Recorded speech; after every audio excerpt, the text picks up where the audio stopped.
നമസ്കാരം. തിരുവനന്തപുരം നഗരസഭാ മേയർ, തിരുവനന്തപുരത്തിൻ്റെ നഗരപിതാവ് ഇപ്പോൾ അമേരിക്കൻ സന്ദർശനത്തിലാണ്. അദ്ദേഹത്തിൻ്റെ അമേരിക്കൻ സന്ദർശനത്തിനെ സംബന്ധിച്ചുള്ള എക്സ്ക്ലൂസീവ് വീഡിയോസും അദ്ദേഹം നമ്മുടെ പൃഥ്വിരാജിൻ്റെ അമ്മാവൻ അദ്ദേഹത്തെക്കുറിച്ച് പറഞ്ഞ കാര്യങ്ങൾ, പൃഥ്വിരാജിൻ്റെ അമ്മാവനെന്ന് ഒരു തമാശയ്ക്ക് പറയുന്നതാണ്. അദ്ദേഹം വളരെ പ്രശസ്തനായൊരു ഡോക്ടറാണ്. അദ്ദേഹം വി രാജേഷിനെക്കുറിച്ച് പറഞ്ഞ അഭിപ്രായങ്ങളും എല്ലാം തത്വമേ ന്യൂസ് പ്രേക്ഷകരുടെ മുമ്പിൽ അവതരിപ്പിച്ചിരുന്നു. ഇപ്പോഴും അദ്ദേഹത്തിൻ്റെ സന്ദർശനങ്ങൾ തുടരുകയാണ് അവിടെ. അദ്ദേഹം ഈ സന്ദർശനങ്ങളുടെ ഓരോരോ ഘട്ടങ്ങളും കൃത്യമായി തന്നെ ജനങ്ങളെ അറിയിക്കുവാനായിട്ട് അദ്ദേഹത്തിൻ്റെ സാമൂഹ്യ മാധ്യമ പേജുകൾ ഉപയോഗിക്കുന്നുണ്ട്. സ്റ്റാൻഫോർഡ്, മിസോറി പോലുള്ള നഗരങ്ങളിൽ നടപ്പാക്കിയിരിക്കുന്ന വികസന പദ്ധതികൾ അത് നമ്മുടെ നഗരത്തിന് യോജിച്ച രീതിയിൽ, നമ്മുടെ കേരളത്തിലെ നഗരങ്ങൾക്ക് യോജിച്ച രീതിയിൽ എങ്ങനെ തിരുവനന്തപുരം നഗരത്തിന് പ്രയോജനപ്രദമായി ഉപയോഗിക്കാം, അതിനെന്തെല്ലാം സഹകരണങ്ങൾ സാധ്യമാണ്, ഇക്കാര്യങ്ങളൊക്കെ പഠിക്കുവാനും ഒപ്പം തിരുവനന്തപുരം നഗരത്തെ വർഷങ്ങളായി ഒരു 48 വർഷങ്ങൾ നീണ്ട കെടുകാര്യസ്ഥത LDF ഭരണത്തിൻ്റെ കീഴിൽ തിരുവനന്തപുരം അനുഭവിച്ചിരുന്നു. അത് മാലിന്യ സംസ്കരണത്തിൻ്റെ കാര്യത്തിലായാലും, തെരുവ് നായ് ശല്യത്തിൻ്റെ കാര്യത്തിലായാലും, മഴവെള്ള കെടുതിയുടെ കാര്യത്തിലായാലും, മഴ പെയ്താൽ തിരുവനന്തപുരം മുങ്ങുന്നു എന്നുള്ളൊരവസ്ഥ.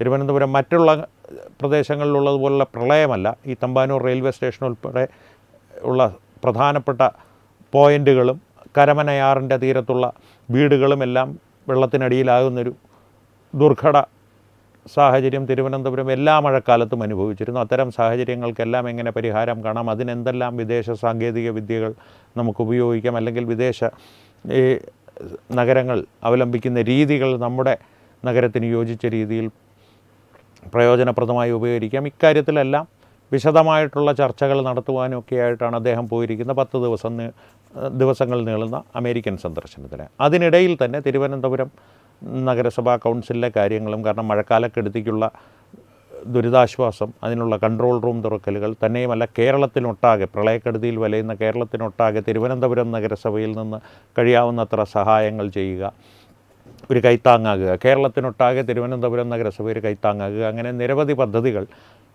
അദ്ദേഹത്തിൻ്റെ കീഴിലുള്ള കൗൺസിൽ ആസൂത്രണം ചെയ്ത് നടപ്പാക്കുന്നുണ്ട്. അതെല്ലാം വിലയിരുത്തുക തുടങ്ങിയ കാര്യങ്ങളും അദ്ദേഹം ചെയ്യുന്നുണ്ട്. അക്ഷീണമായി പ്രവർത്തിക്കുകയാണ് വി രാജേഷ്. അതിൽ അദ്ദേഹത്തിൻ്റെ എതിരാളികൾക്ക് പോലും തർക്കമൊന്നും ഉണ്ടാകില്ല.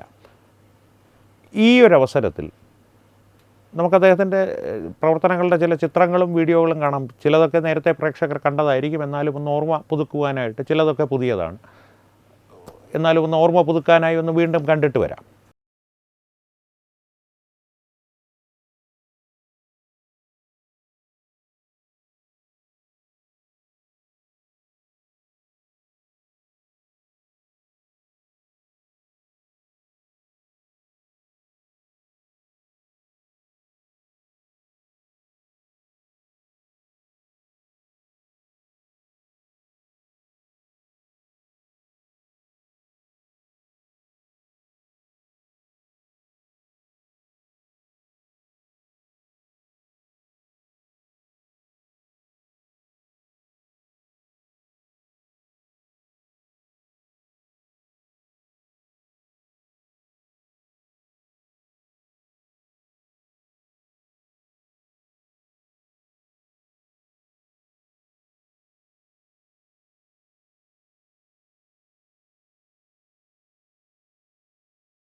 ചിത്രങ്ങളും കണ്ടല്ലോ.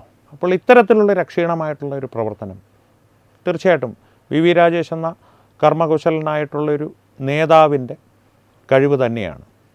അതിനുമപ്പുറം അദ്ദേഹം പ്രവർത്തിക്കുന്ന പാർട്ടിക്കൊരു പ്രത്യേകതയുണ്ട്.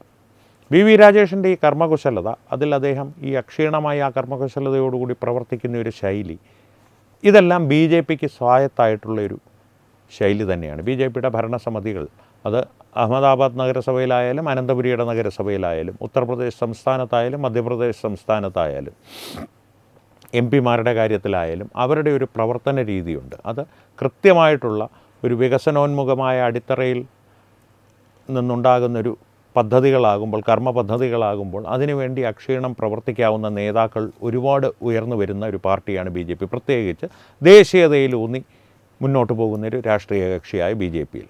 കാരണം രാജ്യത്തിൻ്റെ പ്രയോജനത്തിന് വേണ്ടി പ്രവർത്തിക്കുക എന്നുള്ളത് അത് നമ്മുടെ ജോലിയല്ല, നമ്മുടെ കടമയാണ് എന്നുള്ള രീതിയിലാണ് ബി ജെ പിയുടെ ഓരോ നേതാക്കന്മാരും അവരവരിൽ അർപ്പിക്കപ്പെടുന്ന ചുമതലകൾ കാണുന്നത്. ഞങ്ങളുടെ ഈ ചുമതലകൾ ഞങ്ങൾ കൃത്യമായി നിർവഹിക്കുന്നത് രാജ്യത്തിന് വേണ്ടിയിട്ടാണ്, അല്ലാതെ ഞങ്ങൾ ആർക്കും ചെയ്യുന്നൊരു ഉപകാരമല്ല എന്നുള്ള രീതിയിലാണ്.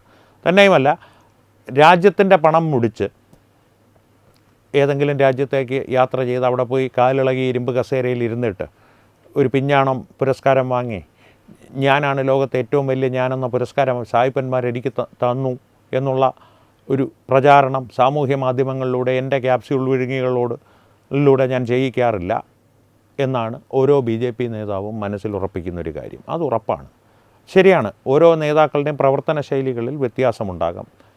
എല്ലാ നേതാക്കളും നല്ല നേതാക്കളാണോ എന്ന് ചോദിച്ചാൽ അല്ല. പക്ഷേ ബി ജെ പിയെ സംബന്ധിച്ച് പറയുമ്പോൾ ഭൂരിഭാഗം നേതാക്കളും ഇത്തരം കുശലത പ്രകടിപ്പിക്കുന്നവരാണ്. അത് പ്രവർത്തന ശൈലിയിൽ കൊണ്ടുവന്ന് തെളിയിക്കുന്നവരാണ്. അവർക്കുള്ള ഒരു പ്രത്യേകതയും കൂടി എടുത്തു പറയേണ്ടതുണ്ട്. അവർക്കെതിരെ വരുന്ന വിമർശനങ്ങൾ കാര്യമുള്ള വിമർശനങ്ങളാണെങ്കിൽ, കാമ്പുള്ള വിമർശനങ്ങളാണെങ്കിൽ അവർ കൃത്യമായിട്ടുള്ള മറുപടികൾ നൽകും. അല്ലെങ്കിൽ ഒരു വെറുതെയുള്ള ആരോപണങ്ങളാണെങ്കിൽ ആരെങ്കിലും ഒരു എതിരാളി വിളവും വെള്ളിയാഴ്ചയും ഇല്ലാതെ കൊക്കിനെ വളർത്തി കൊക്കിന് ജീവനുണ്ടെങ്കിൽ എന്നുള്ള വെല്ലുവിളികൾ ഉയർത്തിയാൽ അവരതിനെ അവഗണിച്ച് മുന്നോട്ട് പോവുകയാണ് പതിവ്. അത് അമിത്ഷാ മുതൽ വി രാജേഷ് വരെ അങ്ങനെ തന്നെയാണ് ബി ജെ പിയുടെ ഒരു പ്രവർത്തന ശൈലി നമുക്ക് കാണുവാൻ സാധിക്കുന്നു. ബി ജെ പിയുടെ ഒരു പ്രവർത്തന ശൈലിയുടെ ഒരു പ്രത്യേകത എന്താണെന്ന് ചോദിച്ചു കഴിഞ്ഞാൽ, ഒരു നഗരസഭ അവർ ഭരിച്ചു തുടങ്ങിക്കഴിഞ്ഞാൽ ആ നഗരത്തിൽ ഉണ്ടാകുന്ന വികസനങ്ങൾ, ആ നഗരത്തിനുണ്ടാകുന്ന മാറ്റങ്ങൾ പ്രത്യക്ഷമായി തന്നെ കാണുവാൻ സാധിക്കും ചുരുങ്ങിയ സമയത്തിനുള്ളിൽ. ഒരു ഉദാഹരണം പറഞ്ഞു കഴിഞ്ഞാൽ, ഈ കഴിഞ്ഞ ദിവസങ്ങളായി മഴ കേരളത്തിൽ അങ്ങോളം ഇങ്ങോളം തോരാതെ പെയ്യുകയാണ്. തിരുവനന്തപുരം നഗരത്തിലും 2 ദിവസങ്ങൾ ഏതാണ്ട് തോരാതെ നിന്ന് മഴ പെയ്തു. പക്ഷേ തിരുവനന്തപുരം നഗരത്തിൽ മഴവെള്ളക്കെടുതി എന്ന് 48 വർഷങ്ങളായി ഉയർന്നിരുന്ന മുറവിളി ഈ വർഷം ഉയർന്നില്ല. അത് വലിയൊരു പ്രത്യേകതയാണ്. ബി ജെ പിയുടെ കൗൺസിലർമാർ പലരും അത് മാധ്യമങ്ങളെ പരിഹസിച്ച് തന്നെ ആ വിവരം പുറത്തുവിട്ടിരുന്നു. തത്വവേ ന്യൂസ് തന്നെ ആ വിവരം പ്രേക്ഷകരോട് പങ്കുവച്ചിരുന്നു. ആ വാർത്തയുടെ ഒരു കാർഡ് നമുക്കൊന്ന് കാണാം.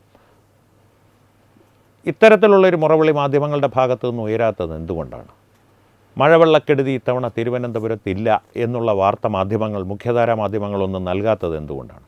അടിസ്ഥാനപരമായിട്ട് പണ്ട് ഷാനി പ്രഭാകർ പറഞ്ഞൊരു കാര്യമുണ്ട്. SDPI പല സാമൂഹ്യ പ്രശ്നങ്ങളുടെ ഇടയിലും നുഴഞ്ഞു കയറി പ്രശ്നങ്ങളുണ്ടാക്കുന്നത് ഞങ്ങൾക്ക് നേരത്തെ അറിയാമായിരുന്നു. ആ വാർത്തകൾ ഞങ്ങൾ നൽകാത്തത് BJP വളരുമെന്ന ഭയം കൊണ്ടാണ്. അതേ ഭയം കൊണ്ട് തന്നെയാണ് ഈ വികസന പ്രവർത്തനങ്ങൾ ഇപ്പോൾ തിരുവനന്തപുരം നഗരത്തിന് മഴവെള്ളക്കെടുതി ഒരു പഴയ ഓർമ്മ മാത്രമാണ് എന്നുള്ള വാർത്തകൾ മുഖ്യധാരാ മാധ്യമങ്ങൾ നൽകാത്തതിൻ്റെ പിന്നിലും. വി രാജേഷിലേക്ക് തിരിച്ചു വന്നു കഴിഞ്ഞാൽ, അദ്ദേഹം ഇന്ത്യൻ എംബസിയുമായിട്ടും വാഷിങ്ടണിലുള്ള ഉദ്യോഗസ്ഥന്മാരുമായിട്ടെല്ലാം നിരന്തരമായിട്ടുള്ള കൂടിക്കാഴ്ചകളും മീറ്റിങ്ങുകളും എല്ലാം നടത്തുകയാണ്. തന്നെയുമല്ല, വെറുതെ ഈ എന്തെങ്കിലും ഒരു പദ്ധതി നടപ്പാക്കാനായിട്ട് ഇന്ന പദ്ധതി ഇവിടെ നടപ്പാക്കുന്നുണ്ട്, ഇന്ന പദ്ധതി അവിടെ നടപ്പാക്കുന്നുണ്ട്, അതിൻ്റെ വിശദാംശങ്ങൾ ഇതാണ്, ഒരു മേശയ്ക്ക് അപ്പുറവും ഇപ്പുറവും ഇരുന്നുള്ള ചർച്ചകൾ മാത്രമല്ല നടക്കുന്നത്.